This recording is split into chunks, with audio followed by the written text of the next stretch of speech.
ओम brim बृहस्पतये नमः। कथा के अनुसार प्राचीन काल की बात है। किसी राज्य में एक बड़ा प्रतापी और दानी राजा राज करता था। वह हर गुरुवार को व्रत रखकर दीन दुखियों की मदद करके पुण्य प्राप्त करता था। परंतु ये बात उसकी रानी को अच्छी नहीं लगती थी।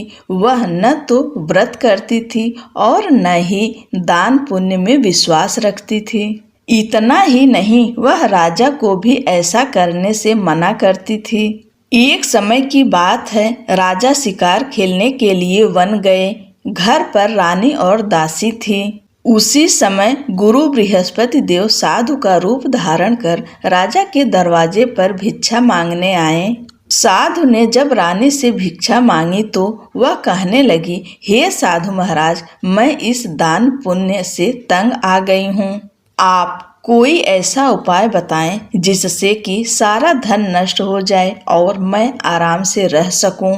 इतना सुनकर बृहस्पति देव ने कहा, हे देवी, तुम बड़ी विचित्र हो। संतान और धन से कोई दुखी होता है क्या? अगर अधिक धन है तो इसे शुभ कार्यों में लगाओ।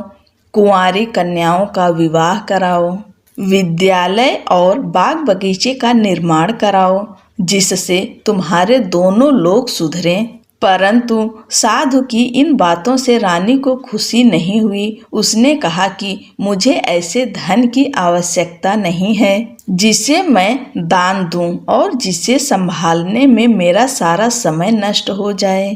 तब साधु ने कहा, अगर तुम्हारी ऐसी इच्छा है तो मैं जैसा तुम्हें बताता हूँ तुम वैसा ही करना। गुरुवार के दिन तुम घर को गोबर से लीपना, अपने बालों को पीली मिट्टी से धोना, राजा से हजामत बनाने को कहना, भोजन में मांस मदिरा का प्रयोग करना, कपड़े धोबी के यहाँ धुलने देना।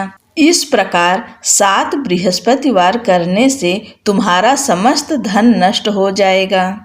इतना कहकर साधु के रूप में बृहस्पति देव अंतर्ध्यान हो गए। साधु के अनुसार कई बातों को पूरा करते हुए रानी को केवल 3 बृहस्पतिवार ही बीते थे कि उसकी समस्त धन संपत्ति नष्ट हो गई।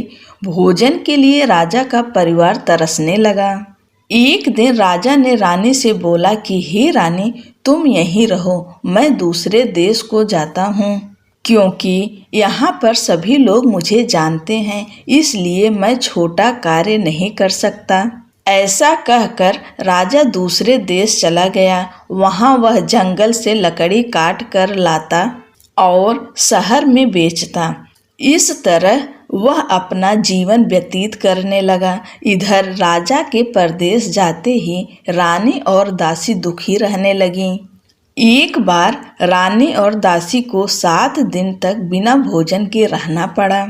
तो रानी ने अपनी दासी से कहा, हे दासी, पास ही के नगर में मेरी बहन रहती है। वह बड़ी धनवान है, तू उसके पास जा और कुछ ले आ, ताकि थोड़ी बहुत गुजर बसर हो जाए। दासी रानी की बहन के पास गई। उस दिन गुरुवार था और रानी की बहन उस समय बृहस्पतिवार व्रत की कथा सुन रही थी। दासी ने रानी की बहन को अपनी रानी का संदेश दिया, लेकिन रानी की बड़ी बहन ने कोई उत्तर नहीं दिया। जब दासी को रानी की बहन से कोई उत्तर नहीं मिला तो वह बहुत दुखी हुई और उसे क्रोध भी आया। दासी ने वापस आकर रानी को सारी बात बता दी। ये सुनकर रानी ने अपने भाग्य को कोसा।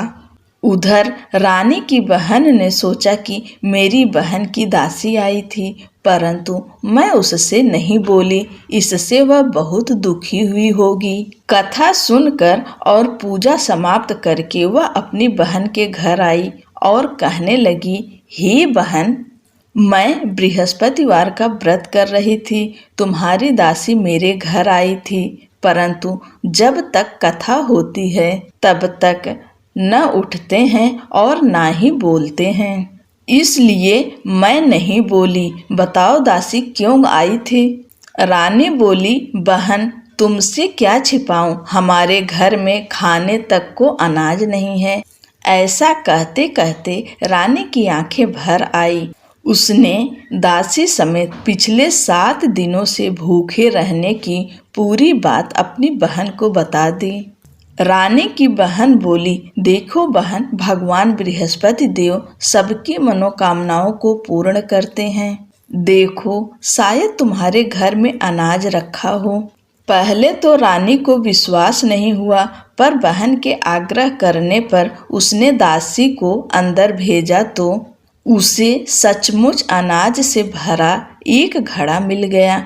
ये देखकर दासी को बड़ी हैरानी हुई। दासी रानी से कहने लगी, हे रानी, जब हमको भोजन नहीं मिलता तो हम व्रत ही करते हैं, इसलिए क्यों न इनसे व्रत और कथा की विधि पूछ ली जाए ताकि हम भी व्रत कर सकें। तब रानी ने अपनी बहन से बृहस्पतिवार व्रत के बारे में पूछा।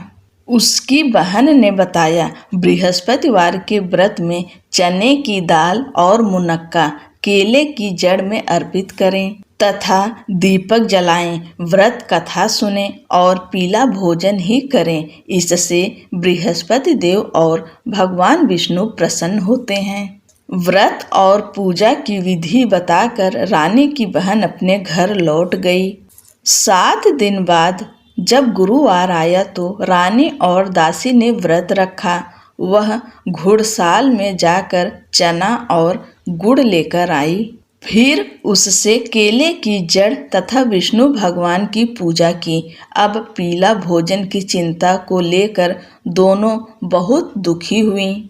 चूँकि उन्होंने व्रत रखा था, इसलिए बृहस्पति देव उनसे प्रसन्न थे।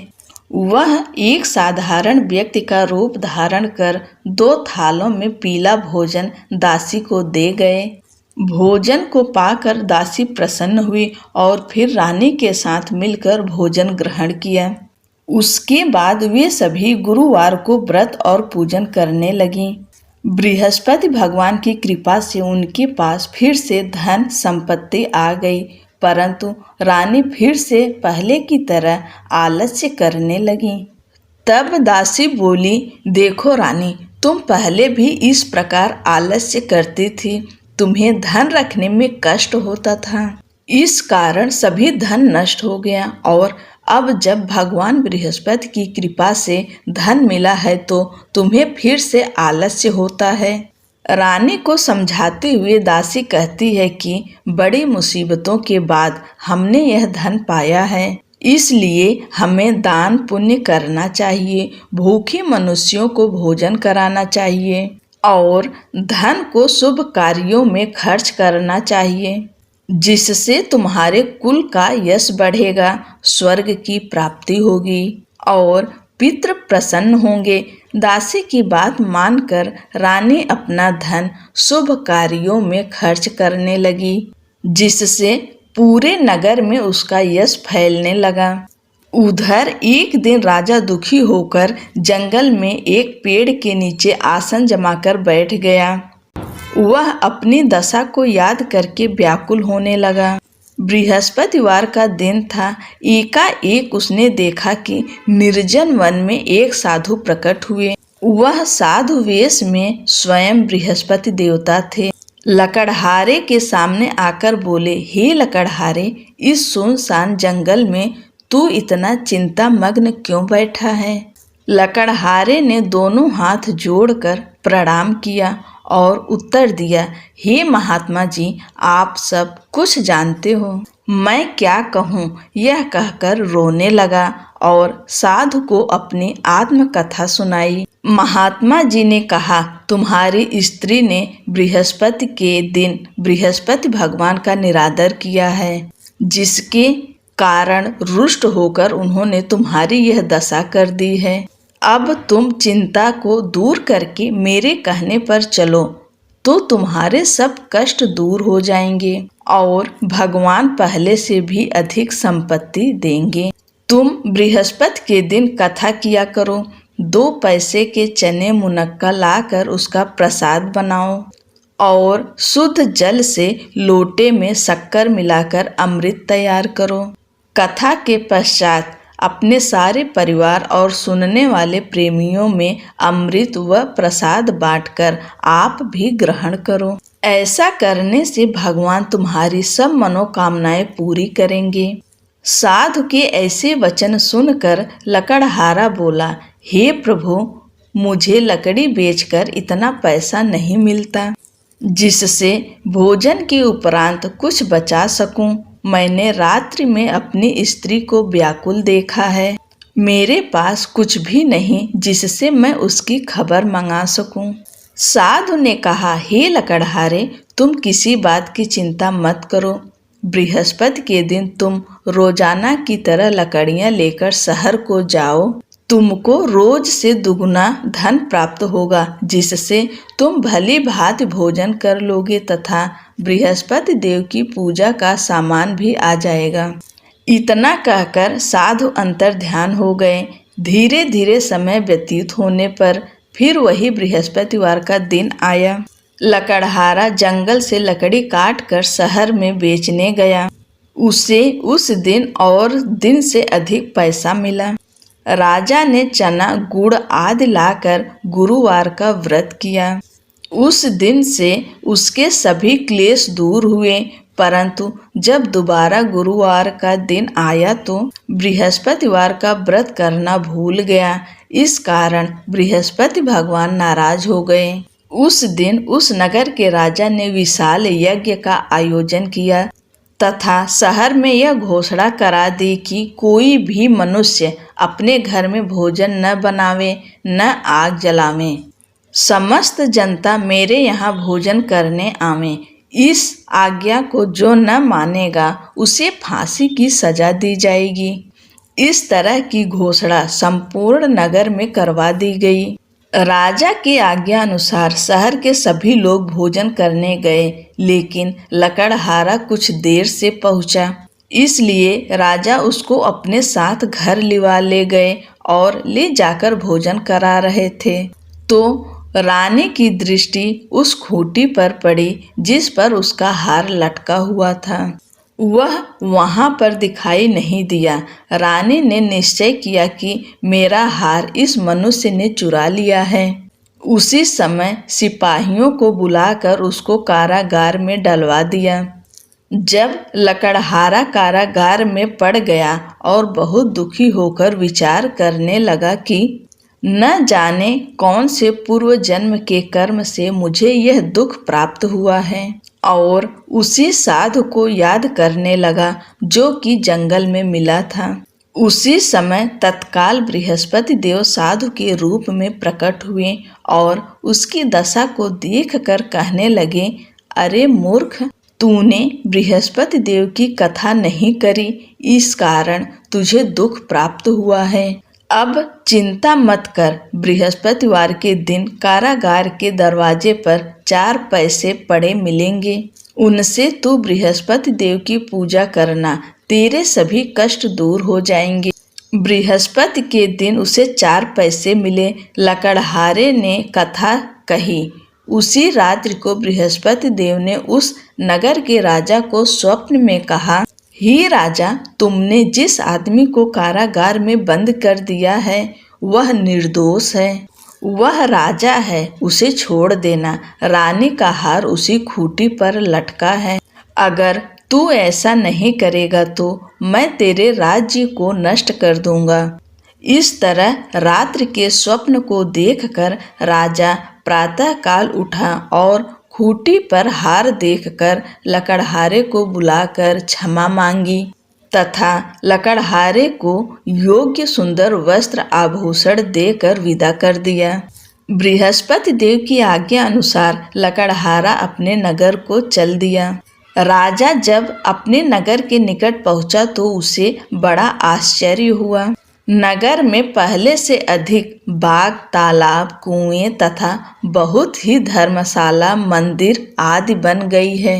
राजा ने पूछा, यह किसका बाग और धर्मशाला है?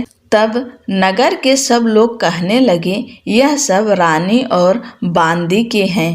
तो राजा को आश्चर्य हुआ और गुस्सा भी आया। जब रानी ने यह खबर सुनी कि राजा आ रहे हैं तो उन्होंने बांदे से कहा कि हे दासी, देख, राजा हमको कितनी बुरी हालत में छोड़ गए थे। हमारी ऐसी हालत देखकर वह लौट न जाएं, इसलिए तू दरवाजे पर खड़ी हो जा। आज्ञा अनुसार दासी दरवाजे पर खड़ी हो गई। राजा आए तो उन्हें अपने साथ लिवा लाई। तब राजा ने क्रोध करके अपनी रानी से पूछा कि यह धन तुम्हें कैसे प्राप्त हुआ है। तब उन्होंने कहा, हमें यह सब धन बृहस्पति देव के इस व्रत के प्रभाव से प्राप्त हुआ है। राजा ने निश्चय किया कि 7 रोज बाद तो सभी बृहस्पति का पूजन करते हैं, परंतु मैं प्रतिदिन दिन में 3 बार कहानी तथा रोज व्रत किया करूँगा। अब हर समय राजा के दुपट्टे में चने की दाल बंधी रहती तथा दिन में 3 बार कहानी कहता। एक रोज राजा ने विचार किया कि चलो अपनी बहन के यहाँ हो आए। इस तरह निश्चय कर राजा घोड़े पर सवार हो अपनी बहन के यहाँ को चलने लगा। मार्ग में उसने देखा कि कुछ आदमी एक मुर्दे को लिए जा रहे हैं। उन्हें रोक कर राजा कहने लगा, अरे भाइयों, मेरी बृहस्पति देव की कथा सुन लो। वे बोले, लो, हमारा तो आदमी मर गया है, इसको अपनी कथा की पड़ी है। परंतु कुछ आदमी बोले, अच्छा कहो, हम तुम्हारी कथा भी सुनेंगे। राजा ने दाल निकाली और जब कथा आधी हुई थी कि मुर्दा हिलने लग गया, और जब कथा समाप्त हो गई तो राम राम करके मनुष्य उठकर खड़ा हो गया। आगे मार्ग में उसे एक किसान खेत में हल चलाता मिला।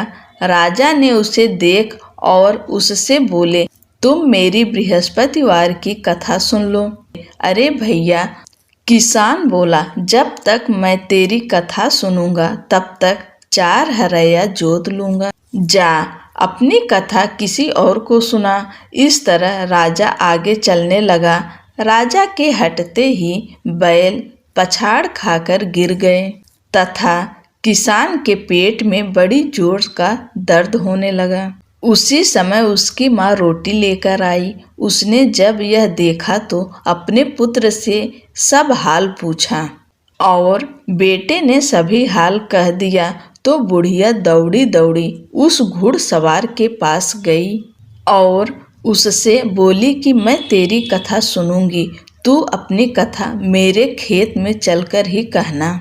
राजा ने बुढ़िया के खेत पर जाकर कथा कही, जिसके सुनते ही वह बैल उठ खड़े हुए तथा किसान के पेट का दर्द भी बंद हो गया।